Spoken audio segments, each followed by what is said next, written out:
अस्सलामुअलैकुम वरहमतुल्लाहि वबरकातुहू। News campus में आप सबका खैर मकदम है। मैं हूं मिराज खालिद। इस वक्त social democratic party of India यानी एसडीपीआई के ज़िला कार्यालय का उद्घाटन हुआ और हमारे साथ एसडीपीआई के ज़िला प्रभारी सोहराब आलम साहब मौजूद हैं। हम इनसे गुफ्तगू करेंगे और पार्टी के बारे में बातचीत करेंगे। स्वागत है आपका न्यूज़ कैंपस में। थैंक यू न्यूज़ कैंपस के लिए बहुत बहुत शुक्रिया। एसडीपीआई का एक स्लोगन है, भूख से आज़ादी, खौफ से आज़ादी।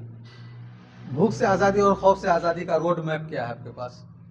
देखिए, भूख से आज़ादी, खौफ से आज़ादी, आज आवाम के अंदर सबसे पहली चीज़ भूख है, क्योंकि बहुत सारी परेशानियां हैं। बहुत हमारे खास करके बिहार में बहुत सारे ऐसे घर हैं जो कि बिना खाना पीना के भी सो रहे हैं।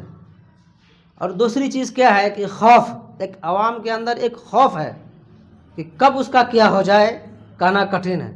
हमें एक सिक्योरिटी की भी ज़रूरत है। अभी देख लें आवाम के अंदर, अभी इससे पहले अतहर की मोब लिंचिंग हुआ, उसके बाद मधुबनी में भूख और खौफ से इनकार नहीं है, बल्कि ये भूख और खौफ से आज़ादी जो दिलाने की आप बात कर रहे हैं, तो उस आज़ादी का रोड मैप क्या, आप कैसे आज़ाद कराएंगे इन चीज़ों से? देखिए, आज़ादी सबसे पहली चीज़ क्या गई, अभी जब इलेक्शन आता है, एक तरह से होता है कि एक सेकुलर, एक होता है ना सेकुलर। अभी देख लीजिए कि सबसे ज़्यादा पैसा का बंटवारा जो होता है आवाम के अंदर, तो जहाँ पे अगर सेकुलर की अगर बात करें तो वो सेकुलर वहाँ नहीं रहा। एक हमारा एक राइट्स है कि हम अपने हक को चुने, हम अपने सच्चाई को चुने। यहाँ पे ऐसा कुछ नहीं होता है।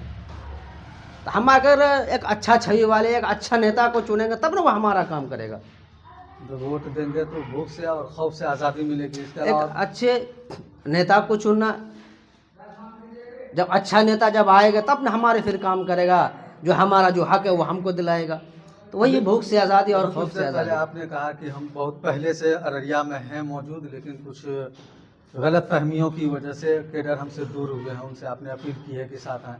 तो अररिया में एसडीपीआई कहाँ तक पहुँच रखती है? देखिए, हमारा अररिया में लगभग 2 से 3 हज़ार हमारा कैडर है। यह कैडर बेस पार्टी है। अररिया में 2 से 3 हज़ार कैडर है।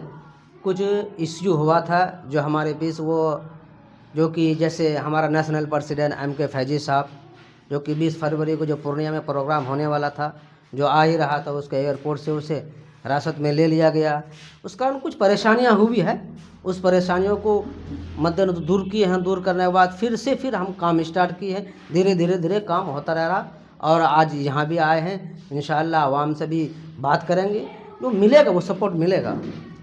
2020 के बिहार विधानसभा चुनाव में एसडीपीआई का जो कि हट से उम्मीदवार था, 25 में क्यों नहीं? देखिए, 25 में कैंडिडेट नहीं मिला या लोग लड़ने के लिए तैयार नहीं दिया? नहीं, सबसे पहली चीज़ देखिए, ये एक कैडर बेस पार्टी है। सबसे पहली चीज़ कि हम एक डायरेक्ट पैसा छीड़ देंगे, बांट देंगे, या कैंडिडेट से एक के मुखातिब के लेके पैसा लेके हम दे देंगे, ऐसा नहीं है। ये हमारा एक है कि नीचे से लेकर ऊपर तक एक सिस्टम है। हम लोग जो यह है आवाम जो चुनती है, जैसे होता है ना, एक कैडर बेस नीचे से तैयार करके एक ईमानदार नेता को तैयार करके उसके बाद तो हम लोग लड़ाते हैं।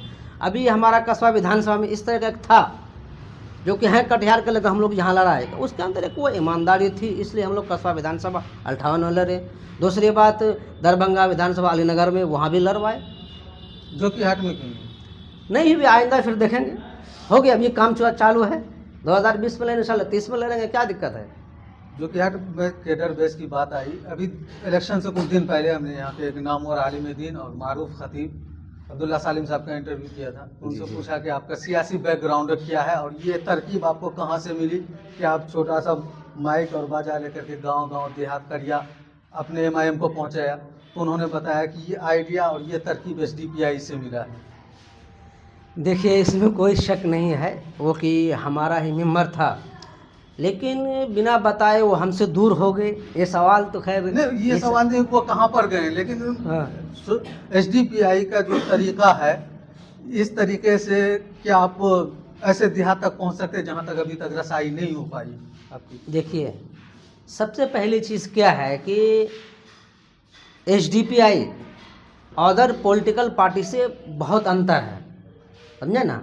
इसमें एक तरबियत की बात होती है, एक जिस तरह जो सेकुलर सिर्फ बोलने से नहीं होता है, इस सेकुलरिज्म को किस तरह से लेकर चलना है, वो चीज़ तरबियत एसडीपीआई देती है। क्या एसडीपीआई मुसलमानों की क़यादत है? देखिए, सिर्फ मुसलमानों का क़यादत नहीं है, भूख से आज़ादी, खौफ से आज़ादी हम सबके लिए। मज़लूमों की है, हम सबको लेके चलते हैं। क्या यहाँ हिंदुस्तान में मुसलमानों की क़यादत की ज़रूरत है सियासी तौर पर? ठीक है, ज़रूरत है, बहुत ज़रूरी है, क्योंकि सबसे ज़्यादा पिछड़ा अभी एक मुसलमान कहा जाता है। एक महादलित से भी ज़्यादा पिछड़ा अगर कोई है भारत के अंदर तो मुस्लिम है। नहीं, इस पिछड़ने के एक आंकड़ा मैं आपको बता दूं कि जब मुसलमानों की एक अभी जो क़यादत उभर रही है सियासी तौर पर, उस क़यादत के आने से पहले बिहार हो या यूपी हो या देश का पार्लियामेंट हो, मुसलमानों की तादाद ज़्यादा बेहतर थी। लेकिन जब क़यादत ने पांव पसारा है तो संख्या घटती जा रही है। अगर क़यादत की ज़रूरत है तो एसडीपीआई उसको उस खला को पूरा कर सकती है। ज़रूर पूर्ण करेगी, इंशाल्लाह ज़रूर करेगी। अवाम हमें अगर चाहेगी, अवाम हमें साथ देगी, इंशाल्लाह उस कमी को भी पूर्ण करेंगे। क़यादत के लिए क्या चीज़ ज़रूरी है? देखिए, क़यादत को लेने सबसे पहले चीज़ के देखिए, हमको सिर्फ़ एक मुस्लिम बोल के सिर्फ हम डेवलप नहीं कर सकते, हमको सब चाहिए साथ। जब तक सब मिलकर साथ नहीं आएंगे तब तक हम इसको पूर्ण नहीं कर सकते हैं। एमआईएम को आप लोग मुसलमानों की क़यादत मानते हैं? देखिए, मुसलमानों की एमआईएम क़यादत सिर्फ़ एक ज़बानी मसला से नहीं होता है, ज़मीनी स्तर पे करना पड़ेगा तब ये कुछ होगा। अब इलेक्शन में सिर्फ आके एक मुसलमान क़यादत, मुसलमान सिर्फ मुसलमानों के बारे में बातें करके सिर्फ कुछ होने वाला नहीं, एक ज़मीनी स्तर पे काम करेंगे तब हो सकता है। सीमांचल की बदहाली का सबसे बड़ा कारण क्या हो सकता है? आप अगर सीमांचल में पार्टी आ रही है तो सीमांचल की जिस तरह नब्ज़ उन्होंने टटोल रखी है, तो आपके नज़दीक क्या है यहाँ की बदहाली का कारण? देखिए, यहाँ पे बदहाली का सबसे पहला रीज़न क्या है, एक तो एक पिछड़ा हुआ है, बाढ़ आता है सब कुछ लेके बहा जाता है। उसमें दूसरी चीज़ क्या है कि हमारे यहाँ पे एक शिक्षा की कमी है। बहुत सारी अभी बहुत हमारा आवाम के अंदर खासकर यहाँ पे जितने भी लोग बसे हुए, चाहे हिंदू या मुसलमान हो, एक शिक्षा की कमी बहुत ज़्यादा खल रही है। उस चीज़ को अभी तक बहुत सारे लोग आए, ये कर देंगे वो कर देंगे, यहाँ पे वो हो जाएगा, लेकिन अभी तक ऐसा कुछ नहीं हुआ, ऐसा कोई परेशानियाँ दूर नहीं हुई। तो शिक्षा को आप यहाँ की बदहाली का कारण मानते हैं? इंशाल्लाह हम जब आइंदा आएंगे तो इंशाल्लाह उस चीज़ को भी दूर करेंगे, हमारे बार अभी जो परेशानी हो रही है उसको भी दूर करेंगे। जी, बहुत बहुत शुक्रिया, आपने खुल करके बातें की और वक्त दिया।